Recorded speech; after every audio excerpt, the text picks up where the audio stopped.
Hi, I'm Dan Danford. We're doing a series of podcasts called Money Made Easy for DadsDivorce.com. We take a question from a viewer and I do my best to answer it. This week's question is one that I hear very frequently, especially today. I've been participating in my company's 401k plan since 2002 and I've not seen much growth beyond my own contributions and the company match. Is my investment mix wrong? Is the plan bad? Should I be looking to do something else? Well, especially since 2002, those are the kinds of questions we hear. Actually, if you roll the clock back all the way to 1998 or 1999, investment performance still doesn't look very good if you're looking at today's returns based on where you started way back when. That's a very unusual time in investments, and so a lot of people are kind of frustrated about that, and I can certainly see why. A couple of things maybe to guide you. First of all, remember that investment performance has to be taken in context. In other words, you really do have to compare apples to apples. Every once in a while somebody will come into my office and they'll say, you know, I made 4% on my money, but if I'd put it in the bank, I'd have 5 or 6%. So you really haven't done a very good job for us. And what I try to explain gently is that's really not apples to apples. You can't compare investment performance on a broad spectrum against bank CDs. I mean, there are times when the bank CDs are going to do better, but there are typically many more times when the diversified portfolio would do better. And it's not fair to come in and complain just because you happen to be on one of those times where CDs did better. Okay? So what you ought to do is if your portfolio on your 401k plan, let's say, just for the sake of discussion, let's say it's half in stock funds and half in bond funds. Okay?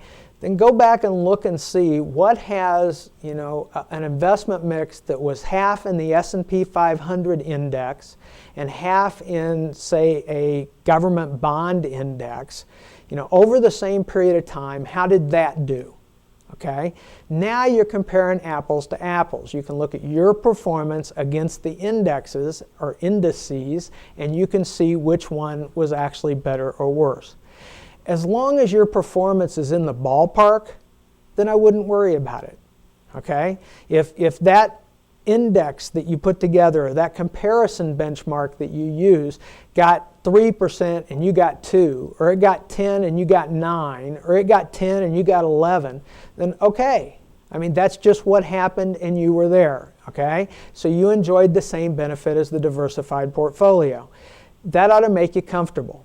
Okay? If there's a broad difference, whether you way overperformed or way underperformed, then you need to look around and see why that happened. Okay?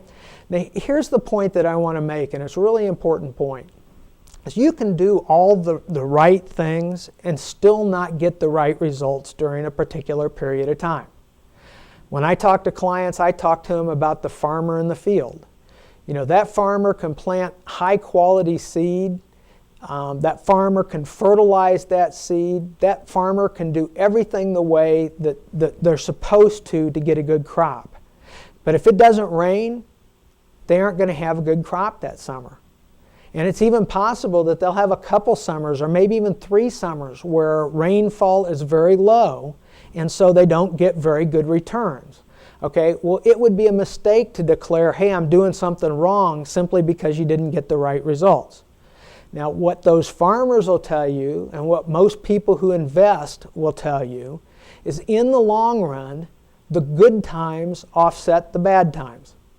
So if you hit a period of time where your performance hasn't been very good, okay, but you've been doing all the right things, then you probably ought to just keep doing the right things and know that there's a fair chance that things will get much better again in the future. At least that's always what's happened in the past.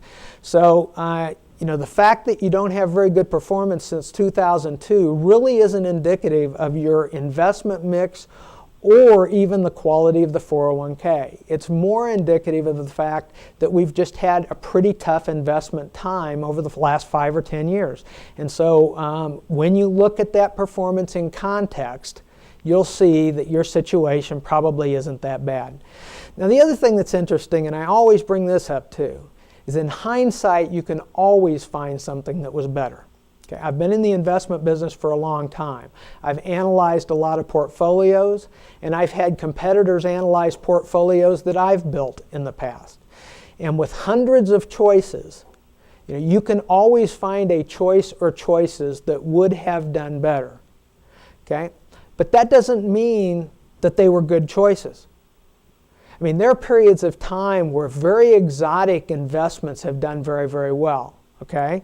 And you can look back and you say, well, if I'd put all my money in platinum or gold or silver or real estate, I would have outperformed the stock market over the last year or two. And it's undeniably true. There are periods of time that are like that.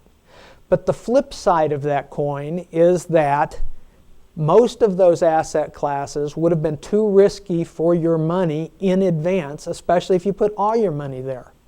Okay? Even though they've done well looking back, it would have been a mistake to put all your money in one of those asset classes looking forward. Okay?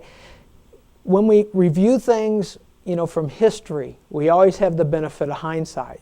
But when we make decisions on somebody's portfolio, we're looking into an unknown future. And all we can count on is the things that have worked in the past tend to work pretty well in the future. Okay? Now, I can't argue. There are always people who say, hey, well, this time's different. It's not going to come back. And I can't argue with that. All I can say is, my experience says that if we do this and that, we are likely to get better investment results. And I'd encourage you to look at your 401k in the same way. That's, I don't know how well I've done in the past, but I do know if what works in the long-term past continues to work, then I'm doing the right things. One last thing that I'll tell you about investing that I think is very important, and especially in America. We sometimes have this feeling that, you have to do something. Okay? And in investments, I think that comes from kind of a stock brokerage mentality. It's a mentality that says, oh, if something isn't working well, you need to trade it. You need to do something different so that you can get something in there that will. But lots of times, inaction is a better choice than action. I mean, when you understand the context and when you build a good portfolio for the long term, okay, then probably sticking with it makes more sense than trading things around. And a good example that doesn't have anything to do with investing, but most of us know intuitively is true, and that's when you're driving on the freeway. And you're in a lane that's moving along pretty good, and you're pretty comfortable there, and you see somebody zipping in and out and zipping in and out and cutting people off and this and that and the other. And number one, it's dangerous, and there's a risk involved in it. But number two, when you're 3 miles down the road, there's a good chance you're going to pass that guy anyway because he's going to be stuck in some kind of jam that he can't get out of. So the same thing's true with investing. You can create a lot of activity and a lot of expense, and you can feel like you're doing something all the time, and maybe that'll make you feel better. But it doesn't necessarily mean you're making progress, and it doesn't mean you're doing the right things. Genuinely, the last 5 or 10 years, many of us are disappointed with our investment returns.